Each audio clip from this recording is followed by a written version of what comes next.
Nikola Tesla instead of Edison, if we had have gone with lighter than air ships rather than aeroplanes, if we had have used steam and electricity instead of petrochemicals. So it's the Industrial Revolution on the cusp, and all the creativity and the brightness and the hope for the future that was of that era of around about 1890 to 1915. And then take the timeline all the way through to science fiction and beyond. So it goes as if the timeline has split and we've actually travelled on a different path. It's attracted a lot of people who are creative. We absolutely adore making our outfits, creating our persona. We have Lord Thorsynn, who has taken on a Tesla look of steampunk. We have Clint, East-West, taken on the persona of somebody from the 1890s, the Wild West, because you've got your Wild Wild West is a movie which is regarded as steampunk. Anything to do with Jules Verne or H.G. Wells, they're our icons, and we look to the styling of the period to take our styling from. And basically it's a way for adults to have fun and dress up.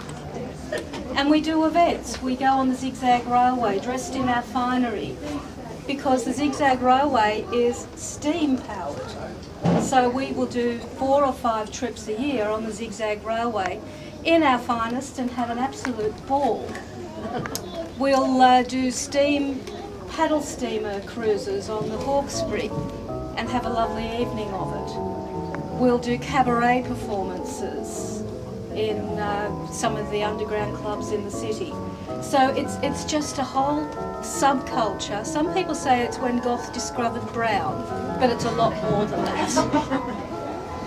Because it's attracted every single walk of life.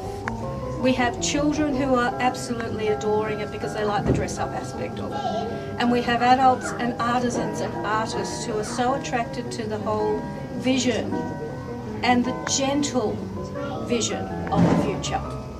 So it's taking the wars out. But we have airship pirates. We have people who dress up as airship pirates because it's such a fun thing to do. And that's what steampunk is. It is a fun way to look at life and create. Did anyone have any questions? The Terry Pratchett movies that have been on ABC just recently, I take it is a steampunk derivative. Which one? Terry Pratchett. Terry Pratchett. Terry Pratchett is science fiction, but we're including him in the genre because he's got a lot of the imagery that we look at. Yeah. And basically, from his end, it's not intentional, but it fits in very well. Hugo. Steampunkers adore Hugo because of all the clockwork. The automaton in it is so divine. If ever I wanted to buy a movie prop, I want that one. But it's all the clockwork, and it's all using the machinery and doing things on a mechanical rather than electronic or silicon chip. Using found objects. A lot of steampunk styling has keys and clockwork because that harks back to the clockwork and found objects. It's also explorers, and it's that whole era of hope and exploration. They just finished the Boer War. It's going out and exploring the world and finding new boundaries. So, and the ladies just love wearing corsets and bustles. Let's face it. How can you not love a corset and a bustle? So who was considered to be the first steampunk author then? Jules Verne and H.G. Wells. Their science fiction is very, very, very steampunk-esque. It's classified as science fiction, but it's you've got G.D. Thorsynn, who is he's a new science steampunker. You've got all of the authors on the side.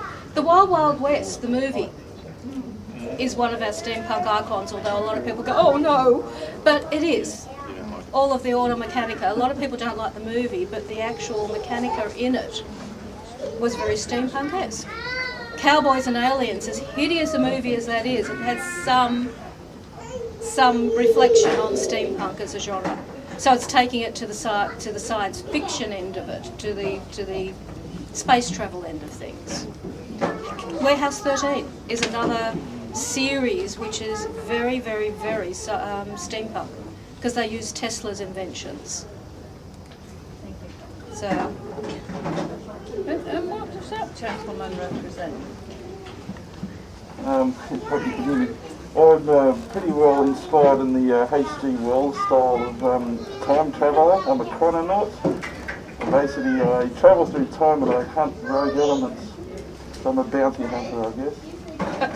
So time travelling bounty hunter. The box I have on here is a time displacement field generator. Basically, it stops time paradoxes, so I can go back in time and I won't alter the timeline to a damaging sort of degree. And he won't disappear if he meets himself. Correct. It's very handy. Paradox or anything. So any other questions for our steampunk performers today?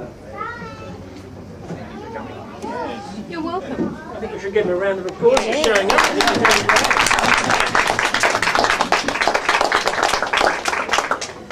So thanks everyone. Please come to our events that we've got throughout the year. We will advertise them, so we'd love to see you all. Thank you.